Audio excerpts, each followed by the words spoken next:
Hey everyone, Andy Raffel from eTeknix.com. Now, I started a series called Ask eTeknix, which at the time was specifically made for Patreon members, but I'm going to open it up kind of to everyone. So yeah, this is me, laid bare. Let's do this.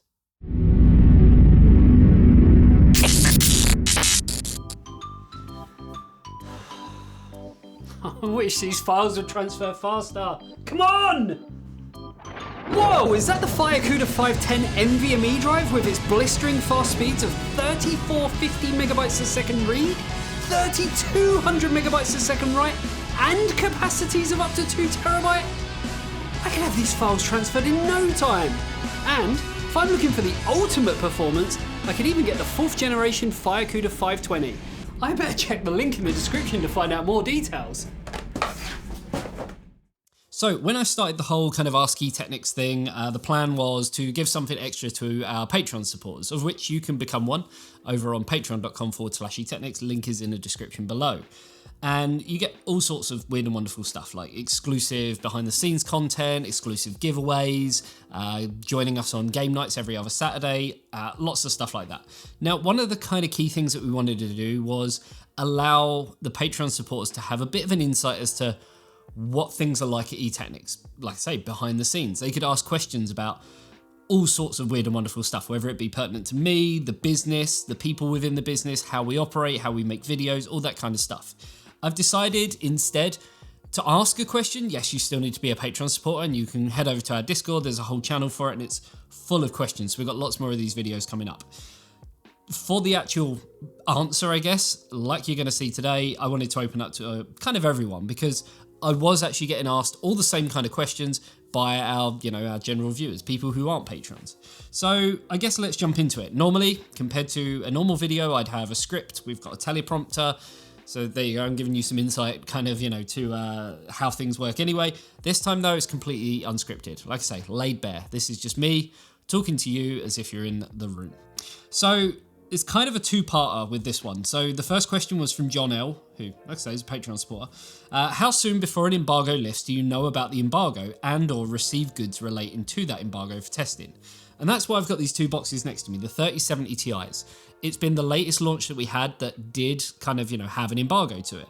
Now, we don't get sampled from NVIDIA. There is reasons. We know what the reasons are. NVIDIA don't want to admit what the reasons are, but either way, we don't get cards from NVIDIA. But when brands like Palette, Inno3D, Gigabyte, Asus, whoever are going to be sending out cards to a media outlet, a YouTuber, a review website, whatever, they do have what they call a seeding list. And they have to pass that seeding list over to NVIDIA for them to basically approve it. And with that, it does mean that you get access to the drivers because the drivers are always different from, the last driver to the new release. You also get access to reviewers guides and all that kind of weird and wonderful stuff and seeing kind of how they're comparing it and what they're claiming and things like that. So obviously with the 3070 Ti, it was comparing against the last generation Super. Now, that's not always the case of you have access to it. NVIDIA have like a portal, a little bit of a website where you can get all that stuff. Half the time we have to sort of go back to them and say, look, can we get access to this? Oh, we forgot you're on there. There you go. Now you have access. And then they don't tell you, when the drivers have dropped. So you kind of have to keep checking periodically throughout the day, throughout the week and all that kind of stuff that, yeah, sometimes, I didn't even realize it released yesterday. We've just wasted loads of time. Half the time, it kind of works one way and the other half of the time it works a different way. Sometimes we get samples really, really early. One of the latest ones that we did was NZXT with their Z590 board, which we did a write-up on eTeknix.com. And with that, we actually had the sample about 2.5 months before it even released.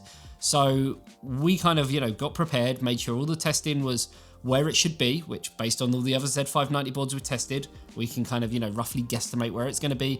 As long as everything goes without a hitch, it's good to go. Sometimes there are BIOS updates and that kind of, can be right down to the wire. But with that, we had our review ready like a month in advance. It was beautiful. It was lovely. Now, talking about sort of the big brands, so let's talk about NVIDIA, AMD, and Intel. Intel, it's been hit or miss over the years. Sometimes, we get loads of time. Other times we don't get much time at all.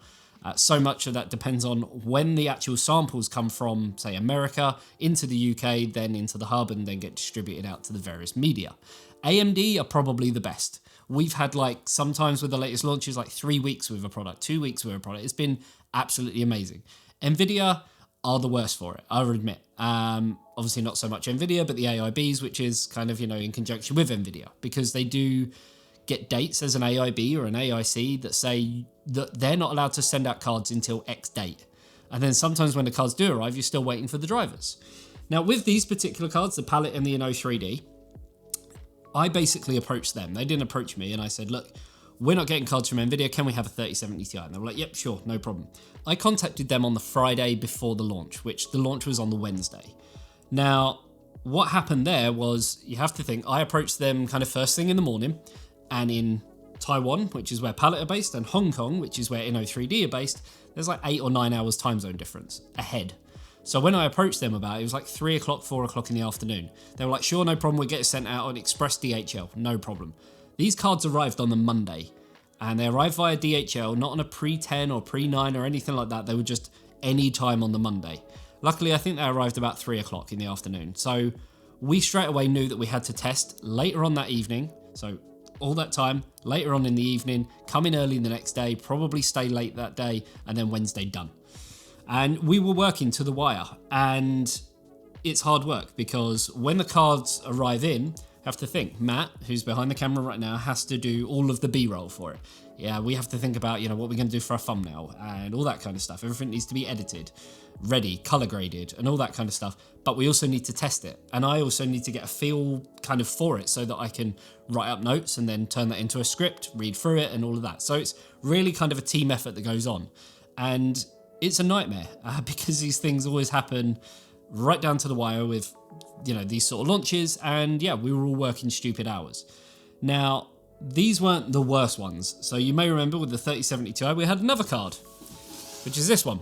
And this is the Gigabyte Aorus 3070 Ti Master.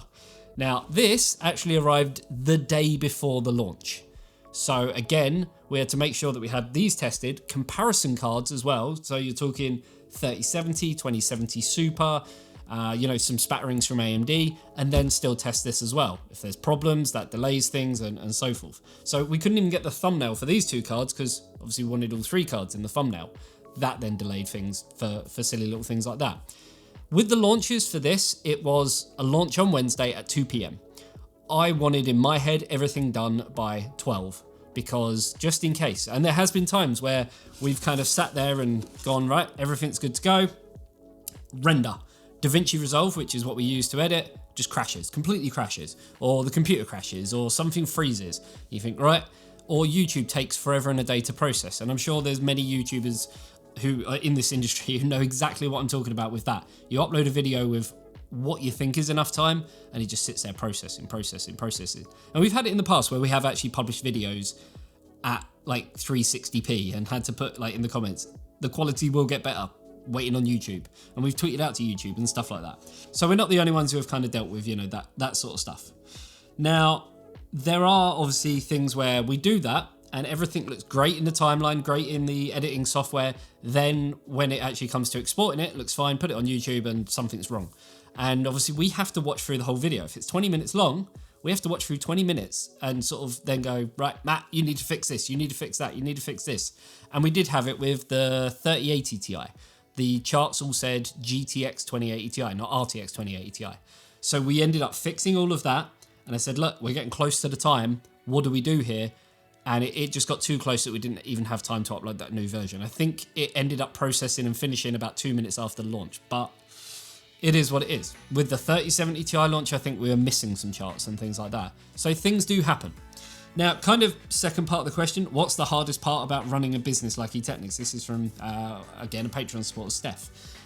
Probably embargoes and launches and things like that, because while things can be smooth sailing, as soon as a launch hits, you literally have to drop everything, get on it, all sort of hands on deck, and we have to get to it and sort of do all of that. And it's tough work. Matt's behind the camera sort of agreeing with me silently, yeah? Yeah, Matt knows how it is because the edit is probably the longest part of it. While I'm filming something here, Matt could be in the other room kind of editing other bits and bobs for it. But when you have, a launch that's that kind of close to it, and I can't see if the camera's, throwing up any errors while we're filming and stuff, so it makes sense for him to be behind the camera, checking all the audio levels and doing all of the, kind of stuff that I guess a lot of people don't maybe realize. A 5-minute video does not take 5 minutes to film. Sometimes it takes longer. When it comes to editing, that takes even longer. Color grading, effects, finding stuff like screenshots to put in there, all that kind of stuff. And that's just on the YouTube side of things. Obviously, there is a written side, which Ben does, and some of the other guys like Pete and Mike and that on eTeknix.com. So there is lots of stuff going on. And when it comes to an embargo, it's tough. Unless we get lots of time, even then, you sometimes sit there thinking, God, have we missed anything? Why didn't we add this in, that in? News happens between the time of when you think you finished then. I know there could be a driver update for like an old series AMD graphics card that you've got as a comparison, that suddenly the performance is increased by 20%. You're like, shit, we need to, go back and do this. We need to retest that one card. That's going to take us 5 hours. Have we got the time? So yeah, there you go, guys. I guess, like I say, I wanted to make this video just to kind of, give you guys an insight. At the moment, YouTube is really sucky, just in terms of the content. Like I say, even with GPU reviews, because you can't even buy these cards, kind of what's the point? We put all this effort into it for not much in return. And videos like this, the talking head stuff, you guys seem to really like, so I thought I'd do some more like that. And this will probably get more views, and it's the easier kind of video to film because it's just me. You wouldn't even need to watch this video. You could just put it in your pocket, put your headphones in and listen to me rambling on. And somehow we get more views on them types of videos, so go figure. We're just trying different things at the moment on YouTube because it's just completely screwed for everyone in terms of the algorithm, the pandemic and everything that's going on. It is what it is. So yeah, there you go, guys. If you want to ask one of these questions, all you've got to do is sign up to Patreon. You can do so. It's $1 a month. $1 a month can feed an eTeknix office of employees. Does that make sense?